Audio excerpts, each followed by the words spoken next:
আছে সঠিক জ্ঞান নবীজি আল্লাহ আল্লাহ আল্লাহু লা।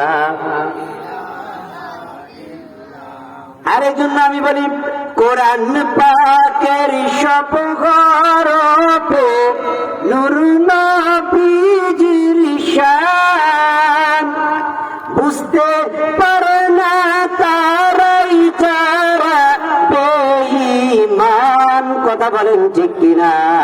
যারা বেঈমান তারা কালামুল্লাহ শরীফের মধ্যে আমার নবীজির শান খুঁজে পায় না। কথা বলেন ঠিক কিনা?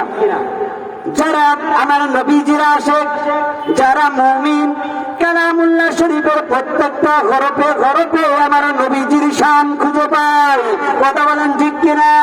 একটু আওয়াজ দিয়ে বলেন ঠিক কিনা? আর যারা বেঈমান, যারা দুশমনে রাসূল, গুস্তাগে রাসূল, ওই সমস্ত ব্যক্তিগুলো পুরা কালামুল্লাহ শরীফের মধ্যে তারা একটা আয়াত ছাড়া নবীজির শানের কোন আয়াত খুঁজে পায় না। কথা বলেন ঠিক কিনা? এই জন্য আমার ভাইয়েরা, যারা বেঈমান তারা কোরআনুল কারীমের মধ্যে নবীজির শান খুঁজে পায় না। তারা শুধু খুঁজে পায় নবী আমাদের মতো মানুষ। নাউজুবিল্লাহ বলেন। আর আল্লাহ পাক রব্বুল আলামিন নবী করিম সাল্লাল্লাহু আলাইহি ওয়াসাল্লামের ব্যাপারে যত সুন্দর সুন্দর আয়াতে কারিমা নাযিল করেছেন, সেইগুলো তাদের চোখে পড়ে না। নবীর শানের আয়াতটা পড়লেই তারা একটু পায় সাইডে রেখে দেয়। আর নবীজির শুধু মাত্র একটা আয়াত কালামুল্লাহ শরীফ থেকে তারা মুখস্থ করে, সেটা হলো নবীজি আমাদের মতো মানুষ। কথা বলেন ঠিক কিনা? আমার ভাইরা, এই কালামুল্লাহ শরীফ এমন একটা কিতাব, কালামুল্লাহ শরীফকে নাম রাখা হয়েছে কুরআন। এটার নাম কি? কুরআন। কুরআন শব্দের অর্থ হলো অধিক পবিত্র একটি কিতাব। মহান আল্লাহ পাক রব্বুল আলামিন পৃথিবীর জমিনে 104 খানা কিতাব নাজিল করেছেন। তার মধ্যে বড় বড় 4টা কিতাব নাজিল করেছেন। এই বড় বড় 4টা কিতাবের মধ্যেও কালামুল্লাহ শরীফ হলো প্রধান কিতাব। কালামুল্লাহ শরীফকে যদি আমি জিজ্ঞেস করি তোমার নামটা কোরআনুল কারীম রাখা হলো কেন, আমার ভাইয়েরা বাবারা, কোরআন শব্দের অর্থ হলো অধিক পাঠিত। সুবহানাল্লাহ বলেন।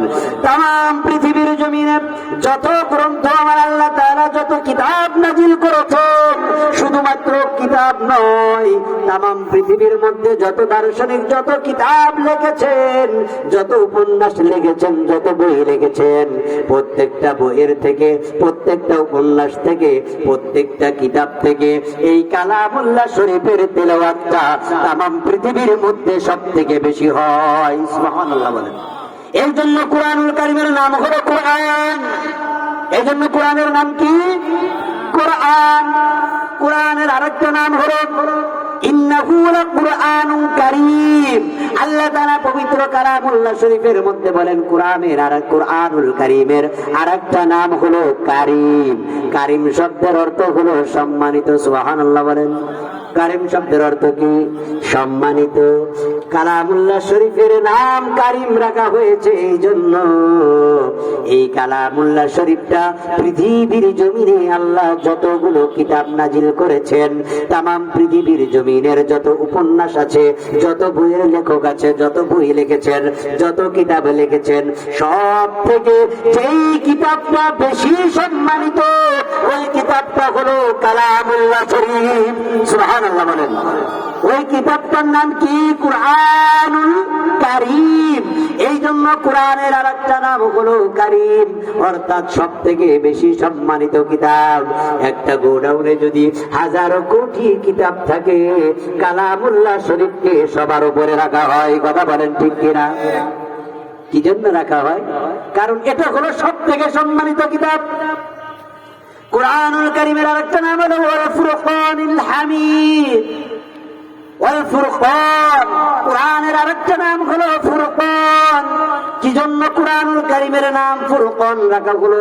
আমার ভাইয়েরা বাবারা, কালামুল্লাহ শরীফের নাম ফুরকান এই জন্য রাখা হয়েছে, এটা এমন একটা কিতাব যেই কিতাবটা পৃথিবীর জমিনে যত কিতাব এসেছে, আল্লাহ তাআলা যত কিতাব নাজিল করেছেন, যত দার্শনিক, যত লেখক যত কিতাব লিখেছেন, সব থেকে যেই কিতাবটার মধ্যে ন্যায় হক আর বাতিলের মধ্যে পার্থক্য করা হয় যেই কিতাবের দ্বারা, সেই কিতাবটা হলো কালামুল্লাহ শরীফ। কথা বলেন ঠিক কিনা? এই জন্য কুরআনুল কারীমের আরেকটা নাম হলো কুরআনুল ফুরকান। কেননা ফুরকান শব্দের অর্থ হলো পার্থক্যকারী, হক বাতিলের মধ্যে পার্থক্যকারী।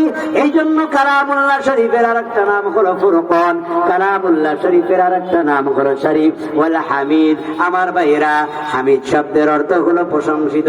আমার ভাইয়েরা, যত কিতাব আল্লাহ দুনিয়ার জমিনে প্রেরণ করেছেন, যত কিতাব নাজিল করেছেন, যত ব্যক্তি যত কিতাব লিখেছেন, সব থেকে বেশি সম্মানিত, বেশি প্রশংসিত, বেশি পবিত্র, শরীফ শব্দের অর্থ হলো পবিত্র, যত কিতাব আল্লাহ নাজিল করেছেন তার মধ্যে সব থেকে যেই কিতাবটা বেশি পবিত্র, সেই কিতাবটার নাম হলো কালামুল্লাহ শরীফ। এই জন্য কুরআনুল কারীমের অনেকগুলো নাম রয়েছে। ভাইয়েরা রে আমার, বাবারা রে আমার, এই জন্য কুরআনুল কারীমের অনেকগুলো নাম রয়েছে। আমি সবগুলো নামের যদি ব্যাখ্যা করতে যাই, এখানে আমার আলোচনা শেষ হয়ে যাবে। এই জন্য আমি তার পরের আয়াতে চলে যাচ্ছি। আমার ভাইয়েরা, পরের আয়াতে আল্লাহ পাক রব্বুল আলামিন ডাক দিয়ে বলেন, ফালানুযীকান্নাল্লাযীনা কাফারু আযাবান শাদীদান ওয়া লানাজজিয়ান্নাহুম আসওয়াআল্লাযী কানু ইয়ামালুন। আল্লাহ তাআলা ডাক দিয়ে বলেন, ফালানুযীকান্নাল্লাযীনা কাফারু, আমি নিশ্চয় কাফেরদেরকে মজা চাকাবো, স্বাদ গ্রহণ করাবো। কিসের স্বাদ? আযাবান শাদীদা, কঠিন শাস্তির স্বাদ আমি কাফেরদেরকে গ্রহণ করাবো, তাদেরকে চাকাবো, মজা চাকাবো, তাদেরকে এই স্বাদটা গ্রহণ করাবো, কঠিন শাস্তির স্বাদ। কেননা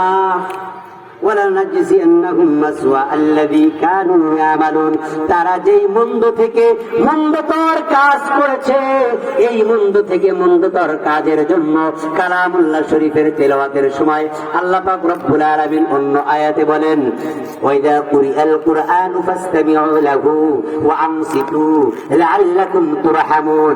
যখন কালামুল্লাহ শরীফের তেলাওয়াত হবে, তোমরা চুপ করে শ্রবণ করবা, কথা বলা যাবে না, সাইড করা যাবে না, মনোযোগী হওয়া যাবে না, চুপচাপ তোমরা কালামুল্লাহ শরীফের তেলাওয়াত শুনবা। যদি তোমরা তেলাওয়াত শোনো, তাহলে লাআল্লাকুম তুরহামুন, আল্লাহ তাআলা তোমাদের উপরে রহমত নাজিল করবে। সুবহানাল্লাহ বলেন। আর কাফের বেঈমান